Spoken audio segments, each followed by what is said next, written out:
1992, l'association des pêcheurs malestroyens, association créée en 1919, décide de construire une maison de l'eau et de la pêche dont la vocation est de permettre la découverte du monde de la pêche et de son environnement. Et on se trouve donc ici le long du canal de Nantes à Brest. Nous sommes au bord du canal de Nantes à Brest sur une portion que nous gérons, nous, Association des pêcheurs malestroyens, de 17 km de long. D'accord, très bien. Et nous gérons au total 143 km de cours d'eau. Ah oui. Donc tout ce qui concerne également la remise en état des cours d'eau. Donc remise en état, on le verra un peu plus tard. Remise en état, nettoyage des rives. C'était un organisme, enfin disons une section de la Fédération de pêche que nous avions montée en 1988. Prendre à notre charge l'entretien et la restauration des cours d'eau, chose qui a été un peu oubliée par les pouvoirs publics. La maison de l'eau se décompose en deux parties, donc une partie aquarium où tous les poissons d'eau douce que nous rencontrons sur notre secteur, et une partie vieux matériel, expo, maquette. On a tous les poissons qui sont dans nos eaux, ici, nous, dans notre secteur. En passant donc la carpe, comme on veut, carpe, brème, tanche. Là, vous avez un aquarium où on a un silure. Le poisson qu'on trouvait il y a encore quelques années, principalement dans les grands fleuves. C'est un poisson qui a été pris dans un affluent de l'Oust à la Gacilly. Quand il est arrivé en aquarium, il devait faire 30 cm. Aujourd'hui, il doit en faire à peu près 75 cm. Donc même en aquarium, le poisson continue à grandir. Donc là à côté, qu'est-ce que nous avons? Donc là, vous avez du chevenne, gardon, du rotangle. Là, vous avez la perche arc-en-ciel, véritable prédateur. Une espèce qui avait pratiquement disparu de nos cours d'eau du canal de Nantes à Brest, qui revient en force, ce sont les écrevisses. Et c'est que des goujons qui sont pris ici. Qui sont pris dans le canal devant. Oui, canal et le petit ruisseau qui longe le canal qui s'appelle la Rigole. Autrement, là, vous avez le roi de l'eau, hein, le brochet. Eux, il n'y a aucun problème. C'est l'une des espèces qui se plaît le mieux en aquarium. Ils se plaisent impeccable. Et grossissent. Mais depuis quelques années, cette partie du canal souffre d'un mal nouveau, la myriophile. La myriophile est une plante tropicale provenant d'aquariophiles peu scrupuleux. Pouvant dépasser 2 mètres de longueur, elle trouve dans le canal un milieu favorable à son développement.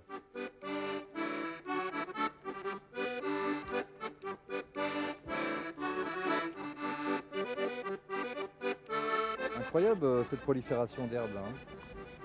Bah, elle ne vient pas d'ici, mais elle a l'air de se plaire, quoi. Ah, parce qu'il y a quelques années, il n'y avait pas de ça.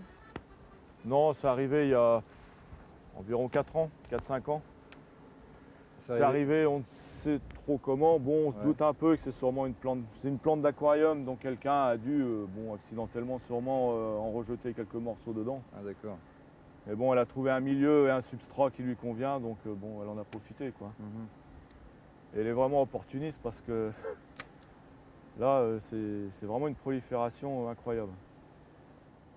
Il y a un programme qui a été prévu pour... Bah là, c'est le conseil général qui gère le canal de Nantes à Brest dans le Morbihan depuis 1 an ou 2. Bon là, a priori, ils ont décidé de vider les biefs, quoi. Vider les biefs, curer la vase, puis de laisser un assec relativement long. Mais bon, n'importe comment, il vaut mieux essayer quelque chose que de rien faire du tout. Parce qu'à la longue, bon, on sera même plus pêchable, il n'y aura plus de navigation, il n'y aura plus rien, quoi. Ouais, ouais.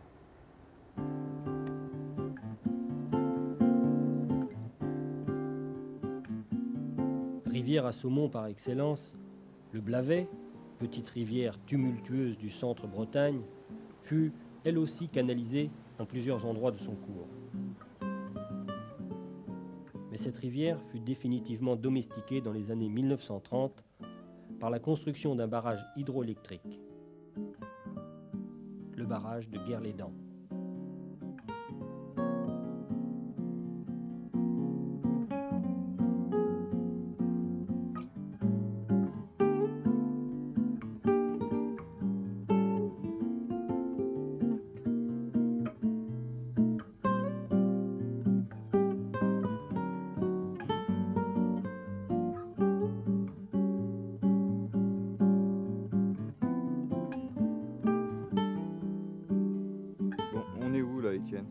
sommes au lac de Guerlédan, situé sur la commune de Mur-de-Bretagne, qui appartient au département des Côtes-d'Armor, mais aussi la commune de Saint-Aignan.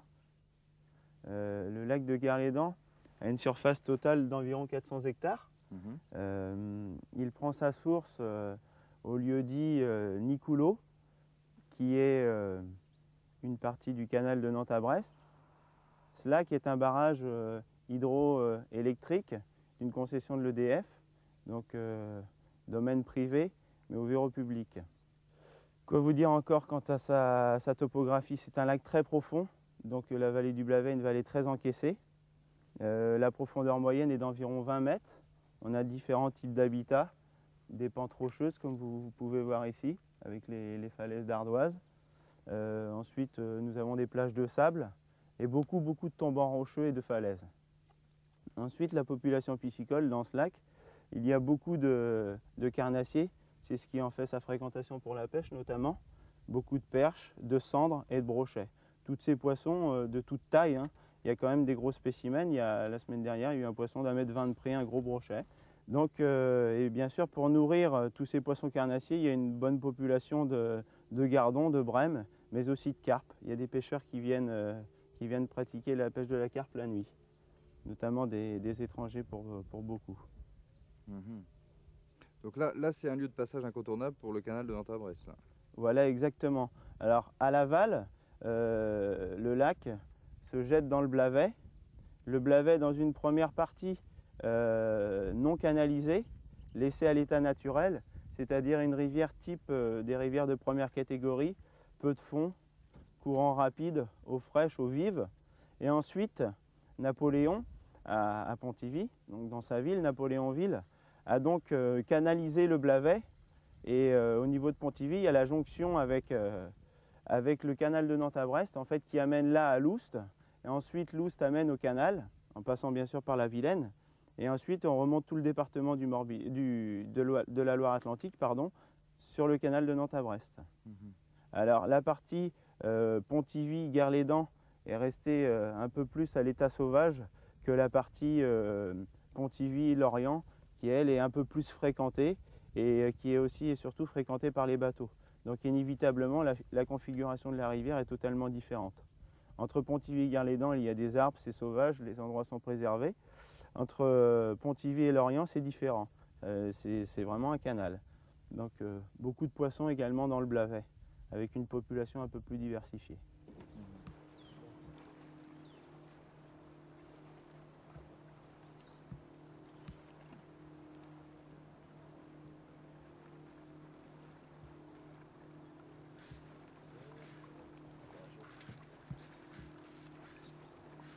Brochet. Joli. Qui a mordu sur un petit leurre souple. Ce poisson-là, il mesure à peine 40 cm. Il y a beaucoup de poissons entre 40 et 65 cm pour dire. Il y a des journées, il y a pas mal de spécimens de 75 qui sont sortis. Et puis bien sûr des très gros poissons. Alors sur Brochet, je vais l'habituer un petit peu à l'eau, à le repartir. Ouais. Il a mordu dans une profondeur d'à peu près 10 mètres. Donc si on le relâche trop vite, il risque de mourir. Je vais l'habituer pour l'oxygéner un petit peu. Et puis il va regagner un territoire pour grandir et nous faire plaisir dans quelques années. Voilà.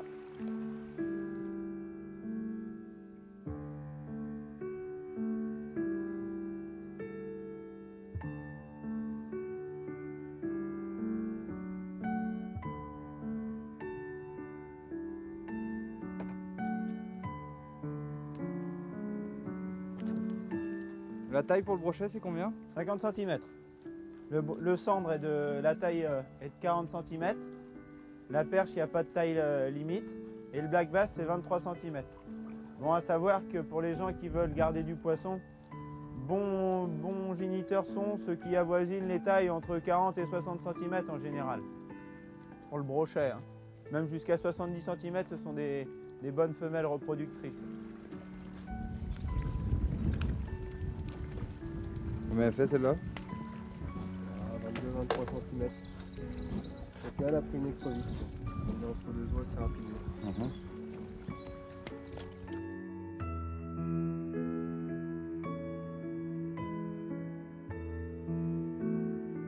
Après avoir traversé Pontivy, véritable nœud fluvial breton, le canal continue sa route vers Brest et traverse désormais le département du Finistère. Ici, le pêcheur peut espérer prendre dans le canal le poisson roi de l'Atlantique, avant que sa longue remontée vers les frayères ne soit définitivement stoppée par les écluses. Donc on se trouve où là au juste? On est à l'écluse de Penarpon. L'écluse de Lonne, dite écluse de Penarpon. Et donc ici vous pêchez essentiellement le saumon? On pêche le saumon et puis les canassiers aussi. Hein. Les carnassiers? Ouais, mais le saumon, on pêche à l'écluse de Penarpon. Par bonne montée, le saumon se prend à l'écluse. Donc le matériel pour pêcher le saumon? Alors, pour pêcher le saumon, on pêche le saumon aux écluses ici au lancer. Donc c'est une canne de 3,30 m hein, en général, bon, en carbone Kevlar. Un moulinet, bon, ici bon, c'est un Shimano 4000, mais bon, c'est un moulinet où on peut contenir à peu près 150 à 200 mètres de fil. On pêche la dimension du fil, c'est du 30 centièmes. Et après, on pêche avec, à la cuillère, c'est la quimperloise. Hein. La quimperloise, c'est une cuillère avec une jupe en caoutchouc. Bon, on met une perle, une cuillère, et actuellement, comme la réglementation est un hameçon, uniquement un hameçon simple, et voilà, on pêche avec ça, le saumon. Mais au printemps, on pêche avec un triple. Hein. Sur le Finistère, dans le sud Finistère, ici, il y a à peu près 700 pêcheurs de saumon. Sans compter les gens qui viennent de régions extérieures. Et combien de poissons prélevés chaque année? L'année dernière, il y avait à peu près 280 saumons qui a été pris par les pêcheurs. Donc c'est ce qui ne fait pas beaucoup. Hein. Ouais. Et cette année, c'est une très mauvaise année. Il y a à peu près une cinquantaine de saumons de pris simplement cette année. Alors Jean-René, ici, avec quoi tu as pris les belles perches là?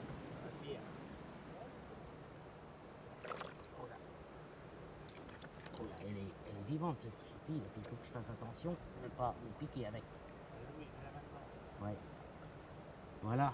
C'est une petite perchette qui a été prise dans le canal, mais on va lui rendre sa liberté puisque en général ils sont beaucoup plus grandes que ça. Hein. Mais le canal. Il y a une taille pour pêcher la perche? Avant il y avait une taille, maintenant il n'y a plus de taille pour la perche. Hein. Mais je peux vous dire que c'est le meilleur poisson d'eau douce avec le cendre. Hein. À part le saumon naturellement, mais la perche est très bonne. Hop là. Voilà. Je lui rends sa liberté ou tu veux la garder?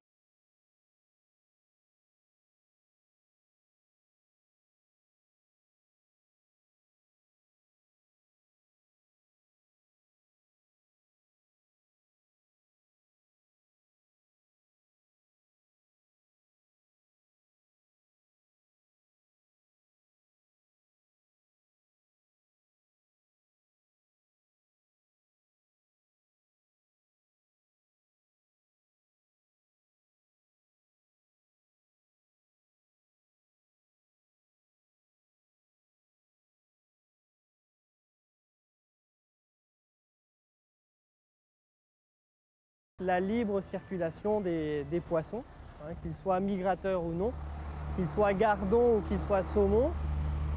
Donc on a aménagé ce que l'on appelle un dispositif de franchissement que l'on va aller voir maintenant.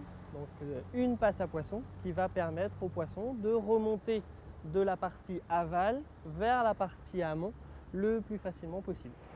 Et l'autre intérêt de la passe à poissons, si vous regardez juste là, c'est qu'on va pouvoir utiliser cette passe à poissons en piège à poissons, entre guillemets, puisque le dernier bassin étant grillagé va nous permettre de pouvoir capturer des poissons. Alors ce que je vous propose peut-être, c'est de fermer la vanne qui est là-bas pour voir s'il n'y a pas un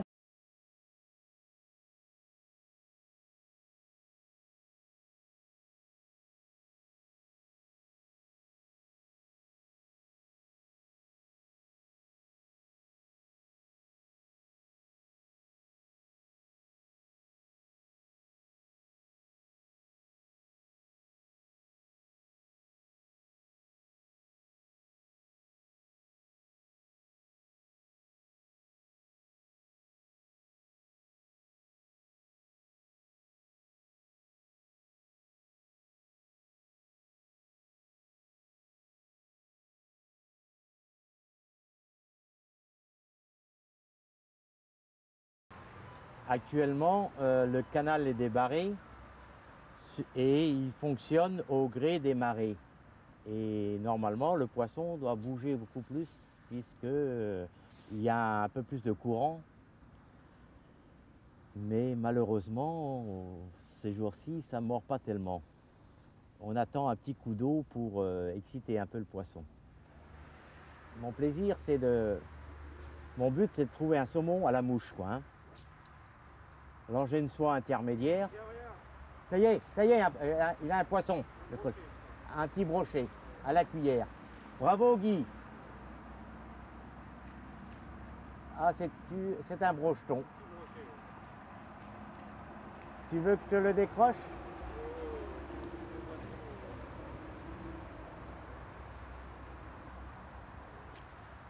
tu peux le décrocher comme ça. Oui. Ça, il y en a pas mal, des petits brochets. Ouais. C'est des tout petits brochets. Allez. Ah, il y a une belle population de brochets quand même. Oui, ah oui, du brochet cendre, regarde. Voilà mon mignon. Voilà. On va le remettre délicatement à l'eau. Et toi, il doit avoir un trou. Voilà, allez, voilà. Le but de la pêche, hein, il faut y croire. Hein, si on ne croit pas dans son matériel, ben, c'est pas la peine de venir au bord de l'eau. Hein, c'est un plaisir d'être là. Voilà, exactement. Hein, là, on oublie tout. Hein, c'est une détente magnifique, hein, surtout quand il y a du poisson. Et puis bon, on est dans la nature. C'est très très agréable. Il y a toujours eu du poisson comme ça de tout temps? Il y a toujours eu du poisson, mais quand le canal n'est pas débarré, il se trouve étalé sur tout le bief. Et ça fait qu'il est beaucoup moins facile à repérer. D'accord. Tandis que maintenant, il vient vers nous. Là. On l'attend parce qu'on sait qu'il passe là. Le petit bateau, ça nous rend service. Ah oui, complètement. Ça épargne vraiment du matériel. Mais c'est propre à ici, ça? C'est-à-dire que moi, je n'ai pas pêché beaucoup ailleurs. Je ne sais pas si ça existe. Mais moi, j'ai jamais vu ça ailleurs. Non, eh bien ici, il rend service. Ça, c'est sûr. Voilà, on ferme la graffe. Et on laisse glisser. Et il va prendre le courant, tout seul. D'accord. Arrivé à l'appât, qui est accroché au fond, eh bien, il va aller au-delà de l'appât. Et lorsqu'on tire un coup sec, ça décroche. D'accord.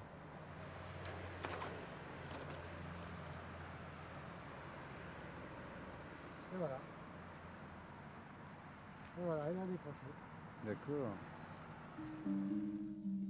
Avant de regagner définitivement l'océan, en se jetant dans le goulet de Brest, le canal doit franchir une dernière écluse, l'écluse maritime de Gilly-Glace. Mais à Gilly-Glace, les civelles du Blavet canalisé doivent subir un dernier outrage, le braconnage. Ah oui, c'est un sérieux problème. Bon, là aujourd'hui, c'est bien surveillé par les gardes fédéraux et puis les gendarmes maritimes, voire les affaires maritimes. Et en fait, le braconnage commence quand même en février. En février, ouais. Alors, ça se pratique ici sur les ouvrages. Ils sont là tous les nuits, de février à fin avril, voire mai. Et là, ça devient un sérieux problème. Ils sont nombreux à pratiquer. Oui, ils sont nombreux. Ils sont voire 5, 6 des fois, voire une dizaine des fois. Les gardes sont de plus en plus nombreux aussi. Ils viennent là une trentaine, une quarantaine des fois. Ah, quand même. Alors aujourd'hui, ils passent les nuits entières ici, de façon que les empêcher de braconner, quoi.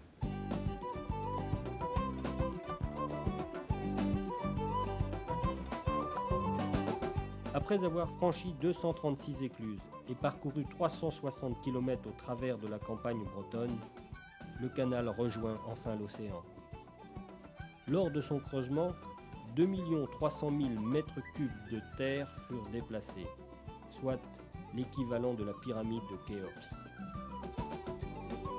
S'il fut ouvert en 1842, à peine 100 ans plus tard, détrôné par le transport routier et ferroviaire, le canal n'avait plus aucun intérêt économique. De nos jours, animé par une poignée de passionnés, le canal de Nantes à Brest retrouve enfin une nouvelle jeunesse.